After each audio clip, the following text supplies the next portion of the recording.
Drishtam manavi Vishuchiputam Atasupam Rupam tasarajavipurim Maturim Ungustuati Radha Kundamagirivaram Ahoradikamarvasam Prakto yasya Pratitakripaya Sri Guru Tam Natosmi Gurave Gaurachandaya Radhikaya Tadale Krishnaya Krishna Bhaktaya Tad Bhaktaya Namo Namo Ananda Leelamaya Vigrahaya Hema Bhagavastane Sundaraya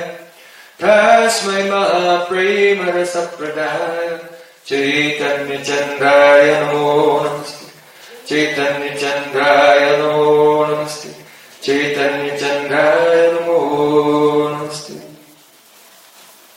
Shyam Sundar Shikanda Shikar Smahas Murli Manohara Radhikarasko Mama Kripanidhe Supir Charna King Karim Kuru Tavai Vasmi Najivami Toya Vana Jivikaya Devi Tam Namam Charantikam.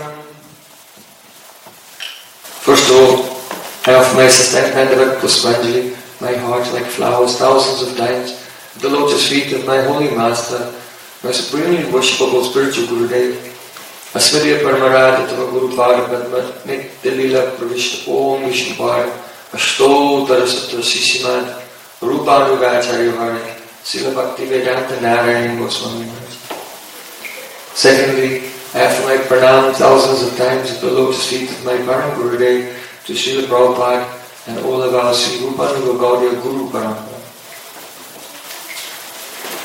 And finally, I offer my pranam to all the Vaishnavas and Vaishnavas.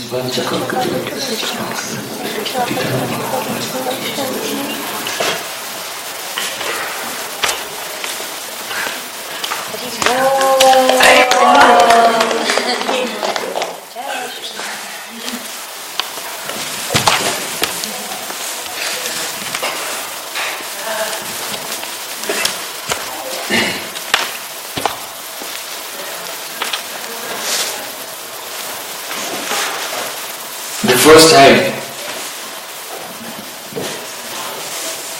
I was invited by my spiritual master to go on a tour, world tour, preaching everywhere. He told me, it was quite a surprise, he said, "You have to make a drama by tomorrow night."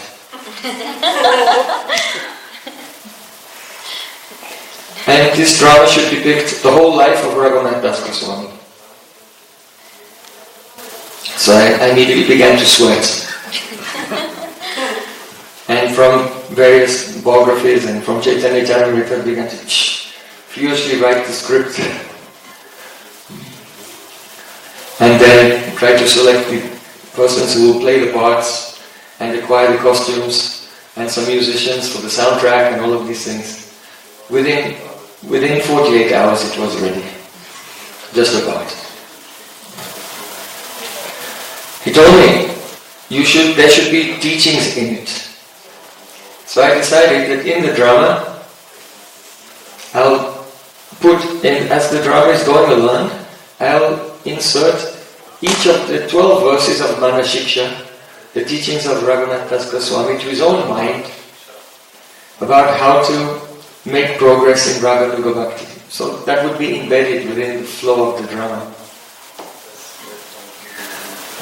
Guru Tattva, Vaishnava Tattva, Gaura Tattva, Nityananda Tattva, and the illustration of his life of complete dedication to the service of the lotus feet of Radhika, even at the expense of Krishna. So we performed the drama, and somehow it went very smoothly. But what really struck me is that my Gurudev was crying. So then he told me when we came back to India, at the end of Brajmandal Parikrama, on the very last day when all the Parikrama is over, there's the finale of the Parikrama, he said, I want you to do this again, but better. So then again we did with more costumes, with more stage effects and decorations. And so we did it again. At that time, my Gurudev was there, and every year on Brajmandal Parikrama, his senior godbrother, Srila Bhaktivedanta Trivikram Maharaj, he was also there. So when we performed this drama, then what surprised me was the first person to cry was Srila Bhaktivedanta Trivikram Maharaj. Actually, many years he stayed in Chinchura, the first month which was established by his guru. And that place is very close to the home of Raghunath Das Goswami, and also very close to Panihati, where Raghunath Das Goswami met with Nityananda Prabhu for the first time. So in the drama, when we played this part of Raghunath Das Goswami going to Panihati, and then Nityananda Prabhu came on the stage. Nityananda Prabhu was Ashram Maharaj. Then Srila Trivikram Maharaj immediately began to cry. And it was very close to the beginning of the drama actually. After the drama, it was the next day it was raining. And I was walking on one side of Rup Sanat and Gaudiya Math, and he was sitting on the other. And you know the middle is open, so the rain's coming through. So he called, hey, Prayojan, come here. So I came running across the middle, slipping, almost falling over, and came and fell at his feet. So then he grabbed me and he put both hands on my head. He said, I bless you that you will get Krishna Prem in this life. And I thought, why? I mean, I'm not complaining.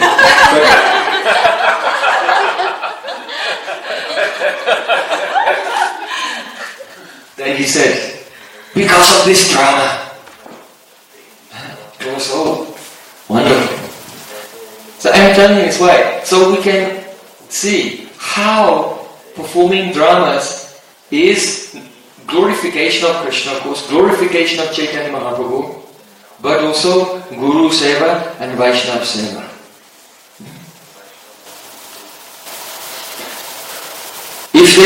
If Gurudev and Vaishnavas are pleased with us, not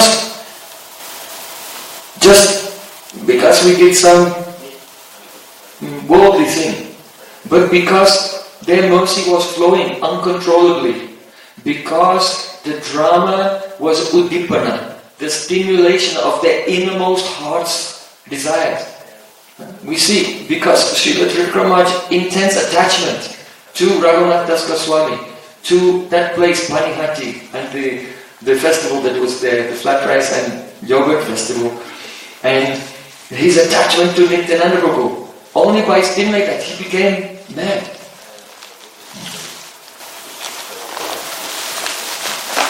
We heard this morning how Mahaprabhu was very pleased when he saw Prayojan Maharaj sweeping. But when Prayojan Maharaj was singing Gopi Geet of Srimad Bhagavatam, then Mahaprabhu said, Tumi mori dili bahu amularatan, amiki chudite nai karyalingan. Who are you? You have given me so many valuable jewels, and I have nothing to give you in return, so I'll just embrace you. And when Mahaprabhu embraced Prayojan Maharaj, then so many anubhavs, so many realizations of the bhavs of the Brajagopis that were in those verses of Srimad Bhagavatam that we've been singing, they manifested spontaneously in the heart of Prayojan. So don't think Mahaprabhu just embraced him. That embrace was infusing him with the realization of the variegated nectar of so many waves of love rising and falling in the hearts of Braja Gopis, in each word, in each line of Gopi Geet. So, sometimes a person may think that drama is like something not serious or some entertainment or something. But Gaudiya Vaishnavas never think in this way. As time went on, Srila Gurudev engaged me in more dramas. He said, make the life of Haridas Thakur, and make the life of Narottam Das Thakur, make the life of Rupa Goswami, make the life of Prataparudra Maharaj also. So many different dramas. Mainly, he never told me to make drama of Krishna Lila. Actually. Because he was interested that the drama should be an education for the devotees and that there should be lots of teachings in it. But because in the lives of the Goswamis, when they're doing bhajan, they have spurtis. Then we had the chance when Raghunath Das Goswami was chanting and weeping, Asha Barara Amrita Sindhu Maya Katanchit Kalo Mayatika Gamita Kila Sampratam Hi Twanchat Kripamai Vidasa Vinayra Kimme Prana Brajena Chaparuru Bhakarina Hapi. Oh Radhika, my whole life I have been trying to do bhajan. And all those Vaishnavas who were helping me and supporting me, Chaitanya Mahaprabhu himself, Swarup Damodar Goswami, Gadadhar Pandit, Rupa Goswami, Sanatana Goswami, now they've all left this world and I'm alone. And still I have not become successful. I've been carrying a heavy burden of hope that one day I'll attain your service, but I have failed. So I am begging you, O Srimati Radhika, please sprinkle one drop of your mercy on my head or on any other of my limbs in the form of the opportunity to serve you. If you don't sprinkle your mercy on me and save my life just now, then what was the use of all my bhajan? What was the use of my residence in Brajamandal? And I dare even say it, Prana Brajena Chaparoru Vakarnapi. Even if you say Krishna will give mercy to you, then I will say, oh Radhika, without your mercy, I don't even want Krishna's mercy. So when Raghunath Das Goswami was praying in this way, then he would experience the spurtis, the visions of Radha Krishna Lila. So in those opportunities in the drama, then the curtains could open behind and then we could present some Radha Krishna Lila in a way that it was in the samadhi of the sadhaks in the drama. So then it's very, very powerful. And then the curtain can close and then there is a bhanga. The spurti is broken. And then the devotee goes into even deeper separation. So, the purpose of the drama is that the audience should identify with the personality in the drama. This is the purpose. We'll come back to that later. I remember once some devotees, they made a drama of the Jagai and the deliverance of Jagai and Madai. So, and it was very funny. But actually this pastime is not funny. The pastime of the deliverance of Jagai and Madai is very serious. And the themes are that of causeless redemption. That those who have no redeeming features at all, who are completely abominable, that the mercy of Nityananda can even reach to them and bring them out of their ignorance and suffering.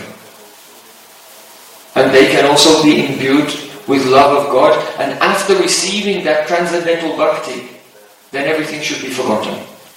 Because now they are pure Vaishnavas. So there are many deep themes of redemption, transformation, the causeless mercy. So actually it's not a slapstick drama. So the devotees who did this drama, they made it quite funny. Everyone was laughing at Jaga and Maya and this and that. So then at the end everyone applauded and everyone was entertained. But then always Srila Gurudev would give a comment at the end of the drama. He said, "You have murdered this drama." Everyone was shocked. It was such a stern cut through the atmosphere. So the pure Vaishnavas, they are not inclined towards a whimsical titillation and amusements, entertainment. It's a very serious business. It's meant to transform the audience by their identification with it. So then Srila Gurudev said that actually comedy doesn't make a sanskar. If the drama is very humorous, it will not leave a deep sanskar in the hearts of the audience. And this is what we want to do. We want to create such samskars that it will change their life.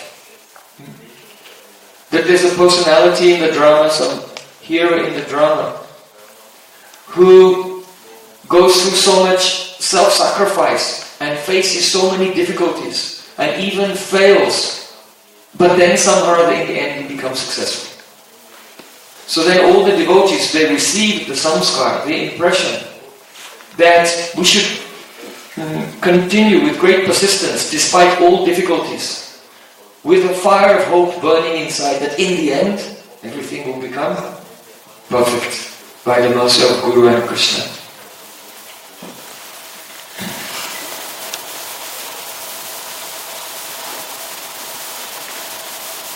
So the Srila Rupa Goswami Pai, in Bhakti-rasamrita Sindhu, he has explained Eisham swapara sambandha niyama nirnayo hi yaha sadharanyam tadevoktam bhavanam purvasuribihi. The explanation is that when an advanced Vaishnava who has attained the stage of rati, he sees the drama, then in the drama all the various rasa samagris, the ingredients of rasa, are present there. The vishay, alamban, and the ashraya alamban, the object of love and the abode of love. The udipana, the objects that stimulate love. And the characters' anubhavs, their reactions also to that stimulus. And so on. So in this way, the various ingredients of rasa are there. And so when the advanced devotee is watching, then he identifies with one of the characters and all the ingredients come together and he experiences rasa. Now, in ordinary drama, if you're watching the drama, then you can appreciate it to the degree to which you have samskars, impressions, which are similar to the impressions of the character in the drama. So for example, if a child is watching a drama which has more themes which are the experience of adults, then they can't follow it because those impressions haven't been raised yet. So, but and then that person has some experience of what the actor is experiencing, or what the personality who's being played by the actor is experiencing. Some idea, but it's based on his own conditioning. But with transcendental rasa, aprakrit rasa, it's different. Aprakrit rasa has achintya shakti, an inconceivable potency. And so, when a pure Vaishnava is watching a drama, maybe Gaur Lila, maybe Krishna Lila, and they're identifying with the personality who is situated in the mood, which is their mood, whose heart is the same, then the actual experience of that devotee, let's say it was a pastime that was performed 5,000 years ago in this world, the actual transcendental experience of that devotee from 5,000 years ago through the medium of the drama will manifest in the heart of the one who's watching. This is the inconceivable achintya shakti of bhakti rasa.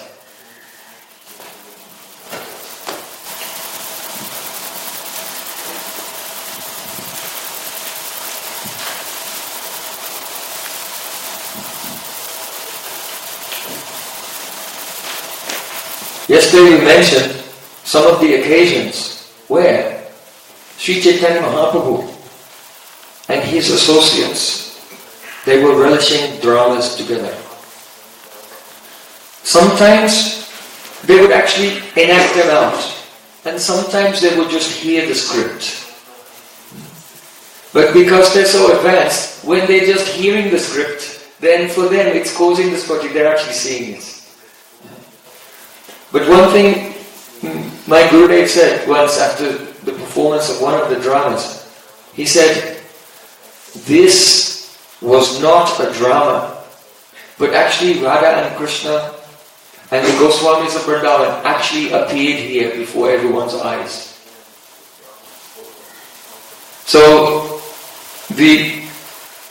those who are participating in a drama, they should be aware of that. That just as Krishna appears in the form of the deity, which is apparently made of stone, so Krishna and his associates can appear in the forms of the actors, which are apparently made of whatever, carbon, pizza, whatever else you take for prasada. So, of course, the bodies of devotees are transcendental. Those who have surrendered at the time of Diksha, their bodies are transcendental. So it's very easy for Krishna to manifest through them to the audience. So, drama is a part of Kavia, poetry. So we want to speak first about the substance of the drama. The individual parts of the drama are Kavia. Kavia means poetry. Our Srila Rupa Goswami part, Raghunath Das Goswami, Chaitanya Mahaprabhu himself, all of them, when they were at school, in their youth, they had to study the Kavya Darshan, Kavya Shastra, the scriptures describing the nature of poetry. So we want to look at this, look at some of the verses and the ideas that they were studying in their youth, that gradually they utilized in Krishna's service. So, one of the oldest treatises on poetry is called Dhvanyalok by Anudhvanis. So without a doubt, all of our Goswamis and Mahaprabhu have studied this. So there, in the beginning, there's a wonderful verse glorifying the position of the Kavi, the poet. He said, Apare kavya sansare, kavir ek prajapati, yatasmai rochate vishvam tatedam parivartate. It says that there is another universe. This universe is created by Lord Brahma. But apare kavya sansare, the universe of the poet, is different. Why? Because in the universe which is created by the poet, Kavi Prajapati, the Kavi, the poet himself, is Prajapati, Lord Brahma. Prajapati means Lord Brahma. Notice the poet is the Brahma of his own universe. Yatasmai rochate vishvam tatedam parivartate. And how all the things go on in that universe, that's just according to his taste. The way he likes, the universe goes on in that way. So, perhaps you know, at Rath Yatra, Sri Chaitanya Mahaprabhu, before Lord Jagannath, was singing a verse, Yaha Kaumara Harasai Rivarastai Vachaichakshapas. So this verse, it's found in Saitya Darpan, and before that it's found in Kavya Prakash, and before that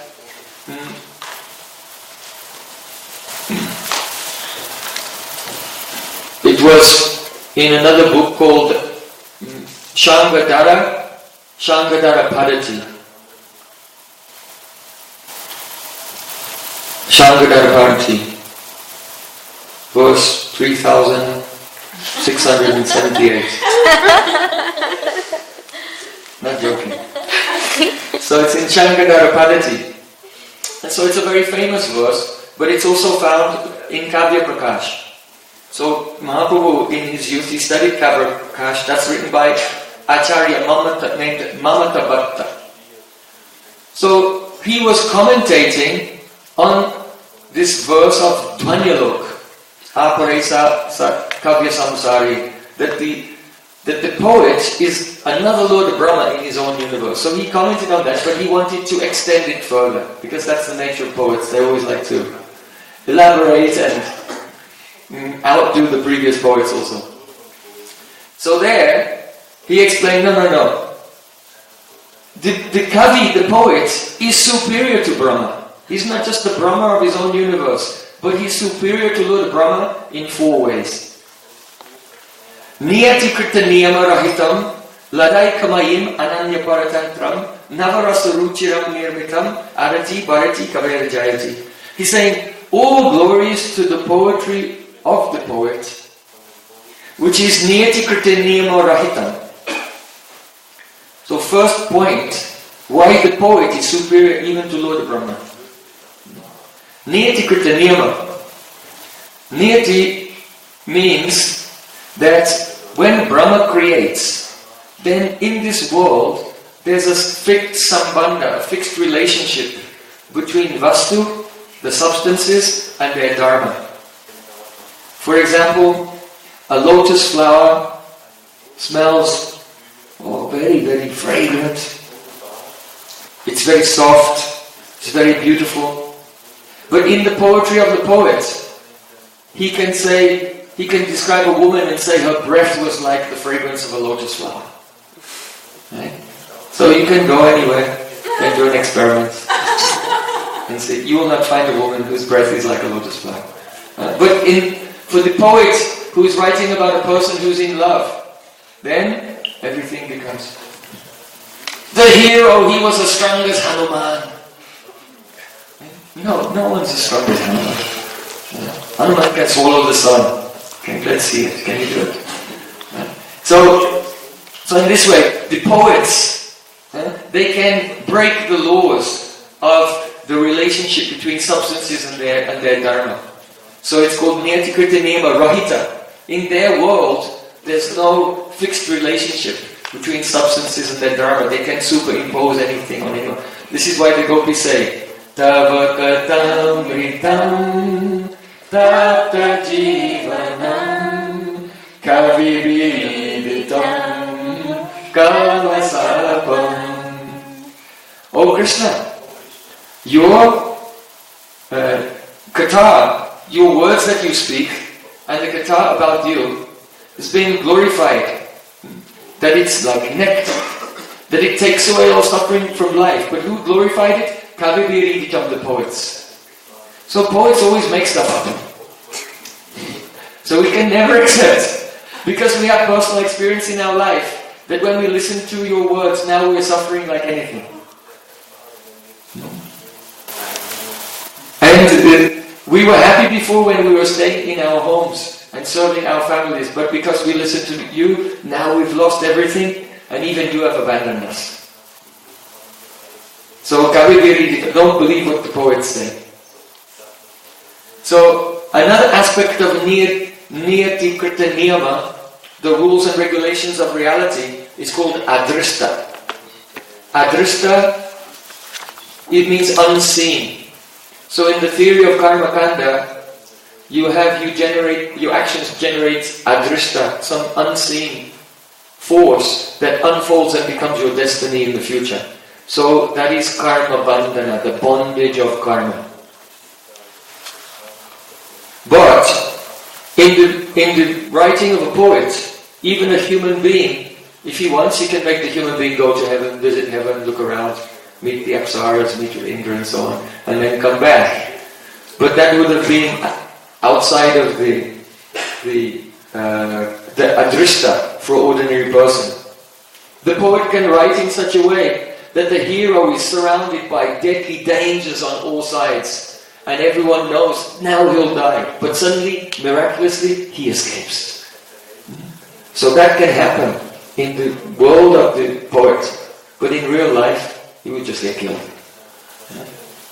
So, this is the first way in which the Kavi is more capable than Brahma. Then, the next quality, Ladai Kamayim, that the world of the poet is full of bliss. Completely full of bliss. Whereas the world of Lord Brahma, there's some happiness and there's actually a lot of them. There's more distress than happiness, quite a lot more. So, the poets have written that the purpose of poetry is to become famous. If you write a poem and everyone knows it, then you become famous. To become wealthy, to become respected, all of these things, and to experience happiness. Why? Because in mundane poetry, then the relishments of poetry is sattvic. So rajasic happiness, when you feel something, just contact of the objects with their senses, it always results in a gross suffering. But the poets, they're relishing their own universe or the universe of another poet, where they just feel blissful ananda. But this ananda is not transcendental ananda for the ordinary poets, but it's the joy that comes from sattva gun. Krishna said, be careful of that. Jnana sangena bhatnati sukha sangena chanaga. Krishna said, hey Arjun, those who in the mode of goodness become bound by a sense of wisdom, they think they're more learned than others, which they may be relatively, but even the knowledge of sattva gun is also mine. And sukha sangena chanaga, and because they feel a type of happiness, that means their chitta is expanding. Sadness is just the sankuchita chaitana, that your chitta has become contracted and then you don't feel good. So by studying poetry, hearing poetry, becoming absorbed in the world of the poets, the chitta expands and the poet feels joy. And they think that they experience rasa. But our acharyas say that rasa is, that mundane rasa is speculation. It's their kalpana, imagination. There's no such thing really as mundane rasa. The reality is aprakrita, supernatural rasa. And that is only tasted and realized by the pure devotees. So, the mundane poets have given the list of all the benefits of being a poet. You get fame, you get fortune, you become honored, you feel happiness. But our Acharya said no. The purpose of the poetry is Avesh, to become completely absorbed in Krishna.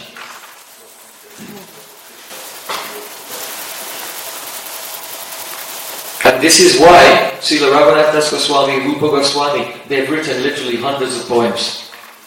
And each verse just gives a little picture of a moment in their life, or a moment in the pastimes of Mahaprabhu, or a moment in the pastimes of Radha and Krishna. But hidden behind the just general meaning of the words, there are many, many other meanings. And it's the search for those meanings that brings about your Avesh, absorption. So we'll be discussing that, how the devotee becomes absorbed in the deeper and deeper meanings, bringing about absorption. So, Ladai Kamayim means the world of the poet is full of happiness. So, especially for devotees, that's true.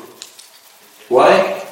Because if you see a drama which is filled with the pain of separation, for example, the example is given by Srila Vishnu Thakur in his commentary on Bhakti Rasamrita Sindhu. Once, a man was watching the drama of Lord Ramachandra, And they came to the point in the drama when Lord Ram was banished to the forest and he left home, and then when his father found out, he cried, Ha Ram, Ha Ram, and he gave up his life. So there was one old man in the audience, and he was watching this drama, and he was identifying so much with Dasarat Maharaj and his attachment to Lord Ramachandra that he also just gave up his life there and then in the audience. So that is his feeling, transcendental ecstasy, and entered into the Leela. Another example is given that when Hanuman came to the shore of the ocean, he was going to Lanka, and he said, Jai Shri Ram, and he jumped over the ocean. So then one person in the audience was watching, and he was so absorbed in Hanuman's enthusiasm for serving Lord Ram that without even thinking, he suddenly jumped up in the audience, Jai Shri Ram! And then he realized, oh, where am I? What it was. He didn't do it consciously, it was not part of his volition, it just happened. Everyone, sit down, sit down. So we see that the audience, they become so absorbed. They experience the rasa of the players. And even if the drama is very, very sad, then still the next day they go back and they watch it again. That's the proof that it's not actual sadness. Because if it was really sadness, then that's it. I'm never going to go to another drama of Lord Brahma again. In Srimad Bhagavatam, Akrura comes to Vrindavan and takes away Krishna. Everyone is devastated. But we read it again and again. Why? Because the transcendental suffering is actually transcendental ananda, transcendental joy. So then, the next quality is a paratantram. Paratantram means independent. The world of the poet is paratantra. It has complete independence. When Brahma creates the universe, he is limited in terms of what he can do, because there is a chain of cause and effect between the elements of Prakriti. So first there's the Mahatattva, and then Ahankar, ego, and then mind, intelligence, the senses, and then the gross sense objects, sound, and then space, and air, fire, water, and earth, like that. So the elements, they're connected in this way. But the creation of the Kavi, of the poet, is paratantra. It is not adheen. It's not under the control of any regulations. The only limitation of the world of the poet is his pratibha. That means his creative genius. So then, the next difference, Navarasa Ruchiram. In the world of Lord Brahma, there are 6 tastes. Sweet, sour, salty, bitter, astringent, and pungent. So there are 6 rasas. But in the world of the poets, then there are 12 rasas. Shanta, Dasa, Sakya, Vatsalya, Madhurya, Hasat, Bhuta, Virya, Karuna, Rodra, Vivatsa, and Bainaka. So you all know the 5 primary rasas and secondary rasas, so we'll not explain in detail. But in this way, again, the world of the poet is superior to the ordinary world, and the poet is superior to Lord Brahma. So, in order to understand what is Kavia, what is poetry, Srila Kavi-poet has composed a verse. Shariram Shabdato Dhvani Rasava Atma Kila Raso Guna Madhurya Gyadya Upamiti Mukha Alankars Gana Susamsthanam Riti Sakela Parama Kavya Purusho Idasmin Dosa Chat Sravana Katudhari Sampara. Perhaps you know that in Vedic architecture there is the Purush, the predominating deity of the subject of architecture. That's called the Vastu Purush. Right? When you do yagyas, there's the Yagya Purush, the personification of the yagya. And also, the knowledge is also conceived of as a young bride. This is why in Shikshastakam, Sri Chaitanya Mahaprabhu says, Vidya Vadhu Jivanam. That the Harinam Sankirtan gives life to Vidya Vadhu, the young bride. So you can see Srila Rupa Goswami gives a very elaborate explanation of Vidya Vadhu, how knowledge herself is a young bride in Bhakti-rasa Sindhu. But here our subject is the Kavia-purush. The Kavia-purush. Poetry personified. So Srila Karnapur is saying, Shariram Shabdato Dvanira Sava Atma Kilaraso. It means that the body of Kavia-purush is made of Shabda Artha. That is the words and their meanings. Then, the Dhvani Asava.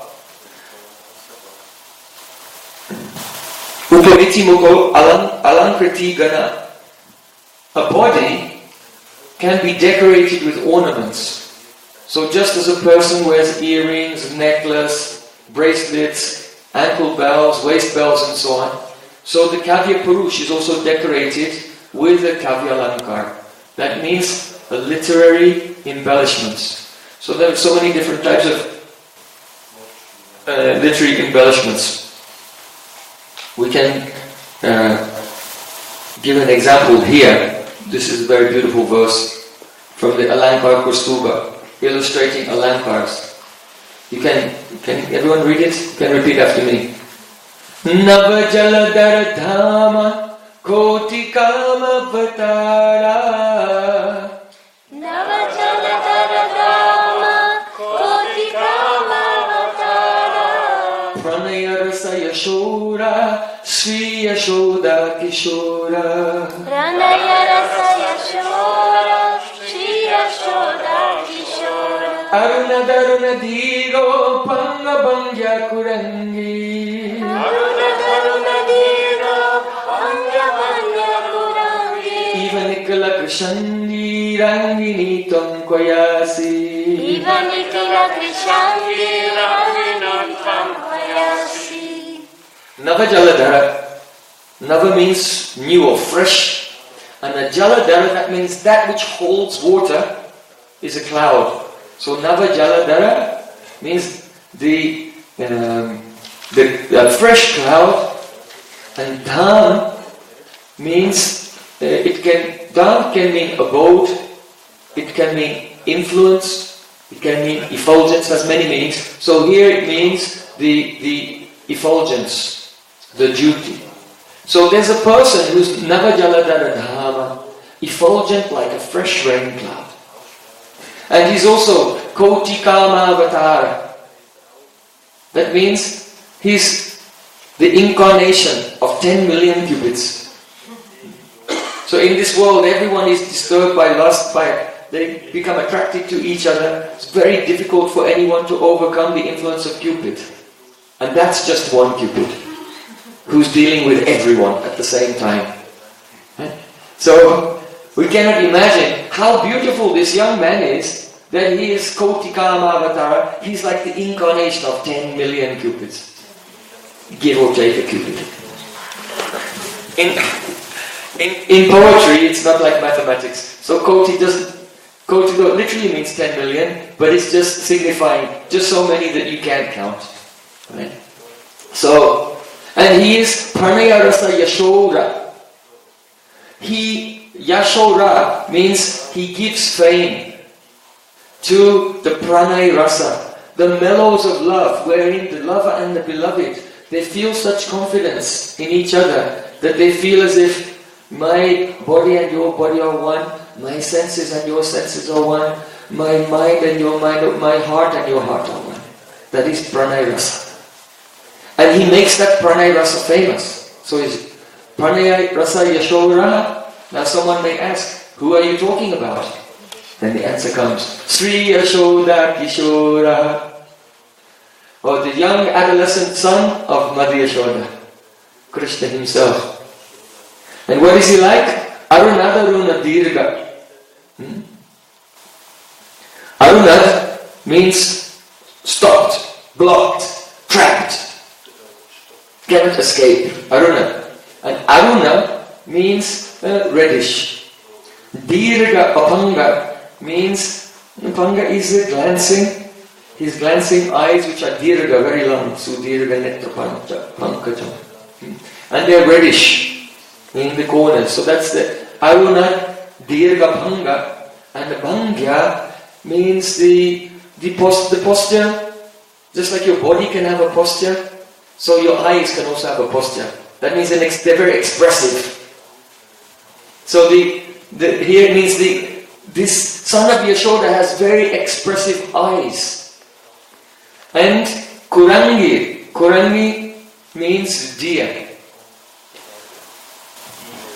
Eva Nikila Krishangi. Eva means like. Nikila means all. And Krishangi, Krish means very slender. So the gopis of Vrindavan, they have very slender waist. So the gopis of Vrindavan are called Krishangi. So here she's saying, one gopi is saying to her friend, that this Krishna has such charming, attractive eyes, that his eyes are like a net, and that net has captured all the young, beautiful, slender-waisted gopis of Vrindavan who are now stuck and cannot escape from the control of his glance. So, even Nikla Krishna, Rangini, one Sakhi is addressing a friend. It's evening time, and one gopi is walking, and she meets her friend. And her friend is speaking this, and she says, "Hey Rangini." Rangini means colourful person. A person is considered colourful if they are unpredictable, if they're adventurous, if they have some skills and talents that you don't know and then suddenly you realize. If they are not afraid, they want to discover new things, they're very curious. So such a woman is called Rangini, very colourful. So one friend is addressing the other, "Oh Rangini, Tvam Kwayasi, where are you going? Tvam Kayasi, where are you going?" So, the meaning of the verse is, this is a Kavia, this is a poem. So let's see how this embodies the Kavya Purush. In the Kavya Purush, the body of the Kavya Purush is made of the words and their meanings. So the words and meanings we've just discussed. So we've just become acquainted with the body of the Kavya Purush. But then, the Kavya Purush is decorated with ornaments. So you'll see that this is full of ornaments. So there are many different ornaments in Kavya, like the Anuprash Alankar. That means alliteration, the repetition of sounds. So you have Daradhama and Kotikama, Dardha, Kaka. In the third line you have Rash, Ra, is repeated, and Sha is repeated. Rasa, Ya, Sho, Ra, Sri, Ya, Shoda, Ishora. So there's a Russia for all the Russians. So this is the Anuprash Alankar, the repetition of syllables to make the sound beautiful. So there are other Alankars in this, like Yamak Alankar. Yamak Alankar means a rhyme. So you have this rhyming. Arunad. It's Aruna and Arunad and Aruna and then Dirga. So it becomes Arunad. Like that. So there's a repetition, rhyming words. There's also what is called Puna Uktavad Abbas. Puna Uktavad Abbas means the semblance of a repetition. He's not repeating Yashoda. It says Yashoda and Yashoda. So it seems like he's repeating, but it's only the Abbas of a repetition. So that's called Puna Uktavad Abbas. It's another type of Alankar in poetry. And then, of course, you have Upama Alankar.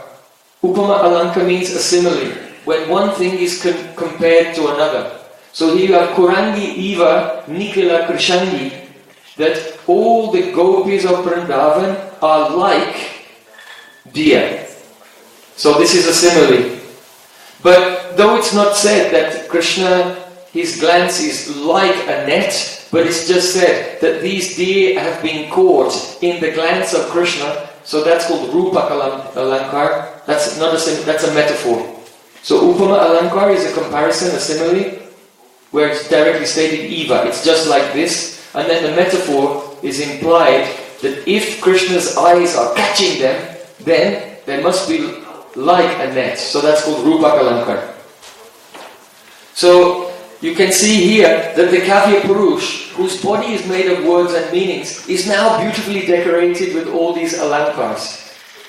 But you know, Mandanam Lokaranjanam, if a person is decorated with Alankars, but they're dead, they have no pran, they're not alive, then that's a waste of time. So the body of the Kavi-poet should be alive, it should have a pran. Now we come to the very interesting element of the Kavia.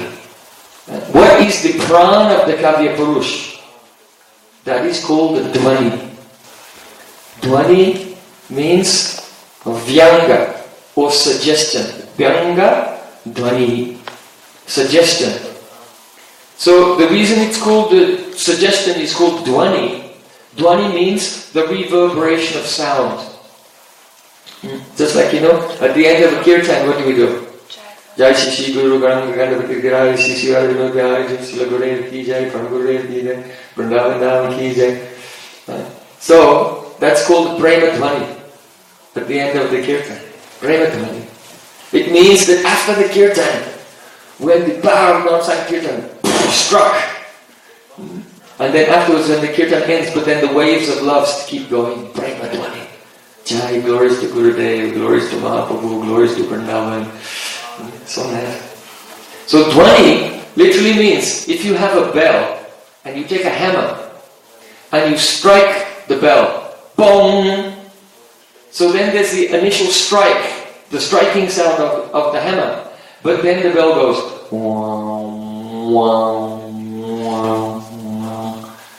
several times before the sound dies down. So that those waves of vibration that come after the initial strike, that's called a Dhvani. Dhvani. So in the context of poetry, what it means is when you hear the poem, that's just the sound. But now after you've finished hearing that poetry, but then waves and waves of meanings are coming, one after another. So Dhvani is said to begin when the Shabda Vyapar ends. Shabda Vyapar means the business of the sound. So the business of the sound of the word ends. And then... So if you consider the commentaries of our acharyas on Srimad Bhagavatam, that's essentially the Dhvani. Because everyone can read the verse of Srimad Bhagavatam. But what they felt after they were struck by that verse, the waves of that Dhvani is now manifest in the form of their commentaries. Understand? So, poetry is considered to be Kanishtam, Madhyam and Uttam. The inferior, moderate, mediocre or excellent, depending on the strength of the Dhvani. So if the Dhvani is strong, then it's called Uttam Kavya. If the Dhvani is okay, then it's called the Madhyam Kavya. And if there's no Dhvani at all, you just read it and it doesn't have any extra implications, then the Kavya, the poetry is called Nishpanda, lifeless, because it's not breathing. So that's the inferior poetry. But there's such a poetry called Uttam Kavya. This is an example of that. Uttam Kavya means that when the sound ends, then the Dhvani hits you. But then when the Dhvani hits you, it has the Antara Dhvani. It has another Dhvani hidden inside it. And that Dhvani may have another Antara Dhvani. So then you get Dhvani, Anudhvani, Anudhvani, like this, waves and waves and waves. So then that poetry is called Uttam Kavya. Super excellent poetry. So a good example is the poetry of our Param Gurudev, Srila Bhakti Pragyan Keshav Goswami. And I quoted his poetry earlier this morning, so I want to quote again. Another. He said, Kushonita Sarobari Kamalahi Lo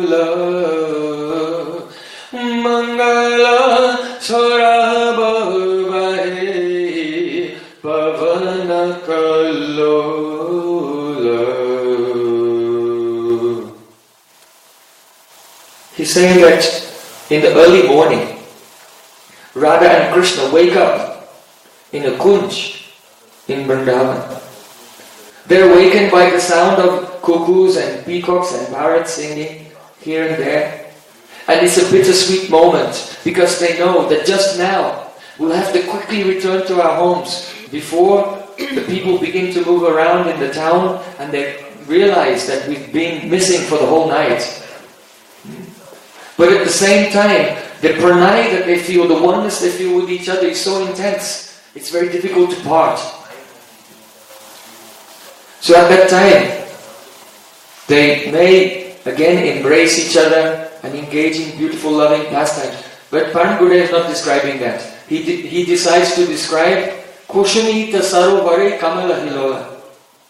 That just next to the kunj, there's a beautiful lake. And it's full of lotus flowers. And the breeze is blowing. And the lotus flowers are trembling. And there's a very beautiful fragrance also carried on the breeze. So, this is the Kavia. This is the Kavia. But what is the Dhvani? The Dhvani, the implication, if a devotee is Rasik. Who is Rasik? Who has intense sanskars related to Vaishnava Kavia. Develops what is called the beach. Kavi-poet said that everyone cannot taste poetry. Many people just read it and say, I read that. Let's read something else now. They don't feel anything. Why? Because they don't have the beach, the seed. And this seed is the collection of intense samskars from associating with and hearing Vaishnava Kavya from Rasic devotees. So if a person has those impressions, that seed, then when they hear the poetry, the waves of Dhvani will wash over them. And they can taste it, they can experience it. But even they may not be able to compose poetry themselves. Only one who has very deep, intense Garda sanskars, intense impressions, will be able to relish and also compose and manifest poetry. And that's why in the Vedic culture the poets were so honored, because you don't become a Kavi in one lifetime. You can't learn this in one lifetime. So Rupa Goswami, he said, Praktan aduniki chasti yasya sat bhakti vasanaha, that only those who have the impressions in this life and the next life become qualified to taste rasa. And then perhaps in the life after that they may become qualified also to compose the rasic poetry as well. So Param Gurudev is, through he's given the Shabdartha, the words and the meanings. It's decorated very beautifully. And with the rhyming, it's rhyming Yamak Alankar. But the Dhvani is that the Radharani has Yavadashray Griti. It means that her Mahabhav is so powerful that it spreads out, her emotions spread out from her and begin to pervade everything in the area. So, this breeze that's blowing, this is actually the Dhvani indicating that Radharani is deeply sighing. That the lotus flowers are trembling is by Dhvani indicating that Radhika is trembling in ecstasy in the embrace of Krishna. And Vrindavan is trembling in sympathy with her due to the spreading out of her, the power of her Mahabhav. And there's a beautiful fragrance on the breeze. That fragrance is the mixture of the fragrance of the Sri Vigraha, the bodies of Radha and Krishna. So Param Gurudev, being a wonderful poet, he's not openly telling anything. So that first Dhvani of the beauty of Radha Krishna's pastimes, it hits the devotee. But then inside that there is the Antara, there is an Anudhvani, following another wave will come. That if the lotus flowers who are jad, because in the spiritual world everything is sentient, but from the perspective of the lila of the persons, they'll think of lotus flowers are jad. If the lotus flowers who are jad are trembling in ecstasy in the morning meeting of Radha and Krishna, Then, what to speak of Param Gurudev himself in the form of Vinod Manjari, who's peeping through the lattice window of the Kunj, the Jalarandra, then what is Vinod Manjari experiencing? So, Kim Uta, that Vinod Manjari cannot express. So, she has manifested this poetry just talking about flowers and waves on the lake. So, this is the example of Uttam Kavya, where there's Dhvani and Anudhvani. And many. All the verses of Srimad Bhagavatam are like this. They have many Dhvanis. So, here, what is the Dhvani in this verse? The Dhvani in this verse is that one gopi is meeting a friend and sees her walking on the outskirts of the town and tells her, Tvam Payasi, where are you going? So the Vacharta, the meaning of the words is, where are you going? But the Laksharta means, the indicated meaning is, don't go out into the forest at night. Why? Because some senior persons are around, and if they overhear her saying, you should go to the forest, then they'll both get in trouble. So one gopi hiding it from the superiors around is saying to the other one, where are you going? But that means, where are you going? That means, don't go anywhere. But we know that this Laksharta is not actually the real meaning. The real meaning is the Dhvanyata, the meaning of the Dhvani. The implication is, you should definitely go. You should definitely go to the forest right now. What are you thinking about? Why? How do we know that? Because the line Navajaladhara Dhamma Koti Kamavatara is pralobhana. Pralobhana means allurement. An allurement. Just like if you want to control someone, you can show them, would you like a rasagula? You show them and you attract them, you make them become greedy. So even though at the end she said, where are you going? At the beginning she said, there's a young man whose effulgence is so beautiful, like a fresh rain cloud. He's more attractive than 10 million cupids. Where are you going?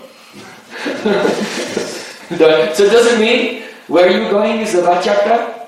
Don't go is the Laksharta, the associated meaning. But the Dhvanyata, the implication here is that you have to go there. Why? Because all the other gopis except for you have been caught in the net of his glance. So now it's your turn. So, this verse is very beautiful. There's Dhvani in it, there's Anudhvani in it. And now, a body has a form.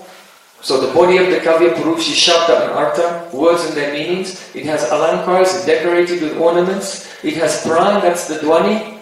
But there's one last thing missing. There should be an Atma. Right? Because if there's no Atma, then the person is definitely dead. So the Atma of the Kavya Purush, Vakyam Rasatmakam Kavyam.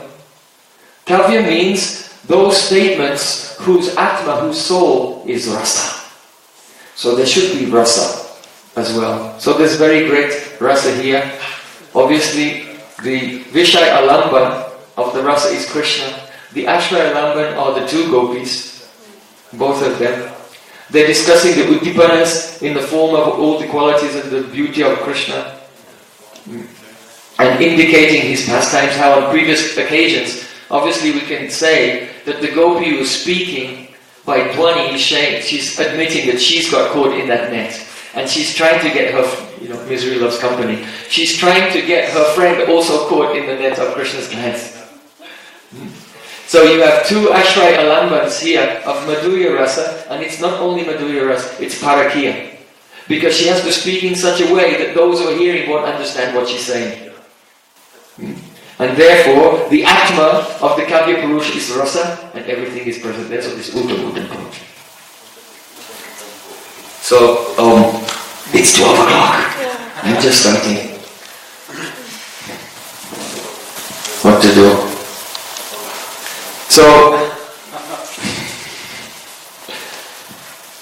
So according to the Kavya Shastra, according to Bharat Muni, there are two types of Kavya. That is called Drishya and Sravya. So Drishya means audio-visual, and Sravya just means heard. So if someone's just written a poem like this is just one standalone verse. So that would be Sravya Kavia, that which is to be heard. But there is Drishya Kavya. It's not only meant to be heard, but it should be seen as well. So that's divided into two parts called Nrita. In that, the poetry is sung and musicians play, and an actor just does a mime.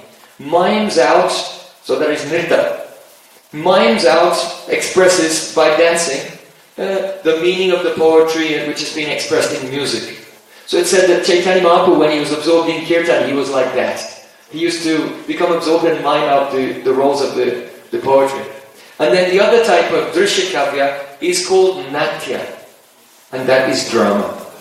So now we know what is the drama, Drishya Kavya. So that can have music, poetry, many different actors, and the actors will not only mime, but they'll speak and play all the roles. So, it is said, Kavyeshu natakam ramyam, that of all the different types of poetry, natakam is the most beautiful. So in the beginning of Srimad Bhagavatam, there it is said, Tene Brahmaridya Adi Kavaye Bhuvyanti Yatsuraya. In the beginning of the creation, the Supreme Lord inspired the Vedas into the heart of Adi Kavi, the original poet, Lord Brahma. So Lord Brahma is a poet, you know. He sang Brahma Samhita. Chintamani Pakarasatma Shukalpa Vriksha Lakshavriteshu Suridvira. It's nice poetry, beautiful. But another hidden meaning, a Dhvani of this first verse of Srimad Bhagavatam, Tene Brahma Ridya Adi Kavaye, that Sri Chaitanya Mahaprabhu inspired a Rasa Brahma in the heart of Adi Kavi, the poet of Adi Ras, Madhu Ras, Sringar Ras, Parakya Ras of Rupa Goswami.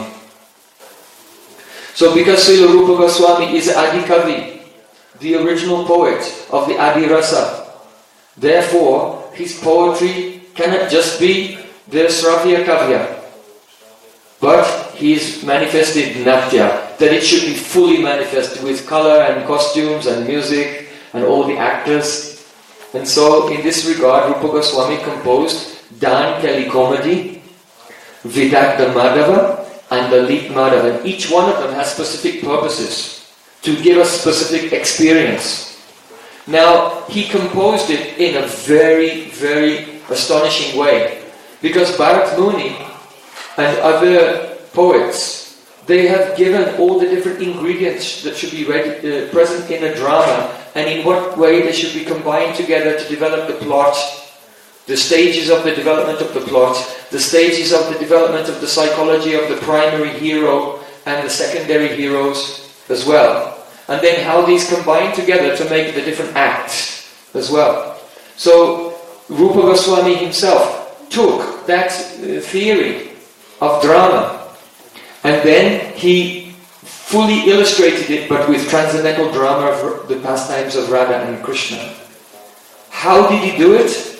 He wrote another book called Natak Chandrika, exactly describing how he did that. And so, as I have to finish soon, but in our next class and the next class, we'll be going through Srila Rupa Goswami's Natak Chandrika and showing he's telling all the Vaishnavas, if you want to know how I wrote Vidagda Madhav and the Lit Madhav, here's my secret, this is how I did it. Of course, he was inspired by Gopishwar Mahadev. Gopishwar Mahadev told him, you have to write a drama about Radha Krishna Lila. So it was mercy. But he did it in such a way that all the intelligentsia, the educated persons who know about drama, will see that the art form, Kavya, finds its supreme manifestation in the description of Radha Krishna's Leela. So,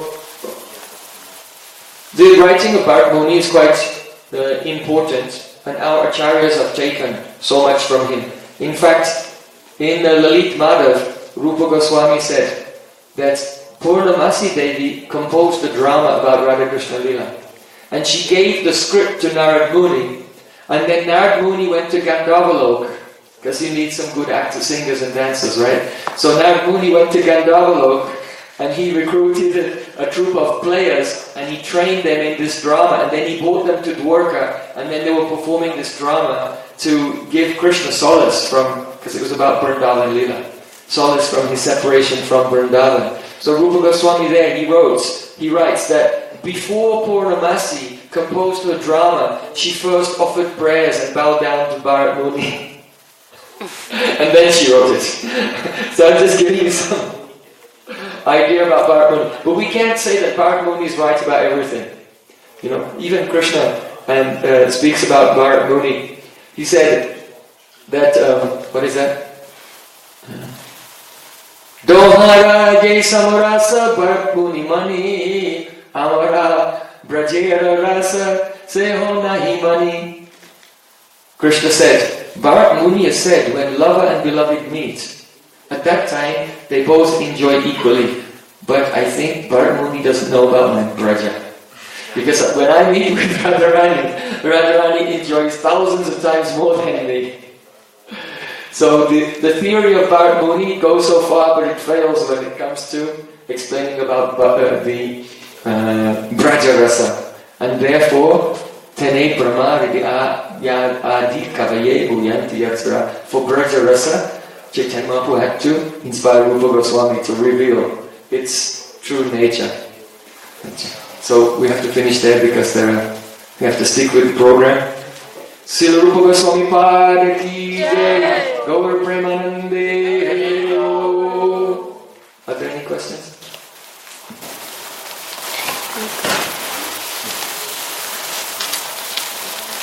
Can we say that so that means that a drama performed, the effect is similar like a mantra?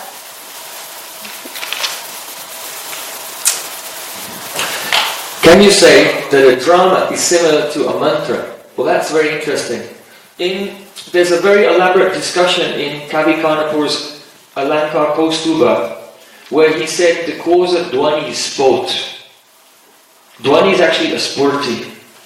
And when we speak about mantra also, in Srimad Bhagavatam, in the 12th canto, there, Sutta Goswami is explaining the origin of all the Vedas, and he describes how the Vedas have come from the syllable Om. All the mantras have come from the syllable Om by due to sport.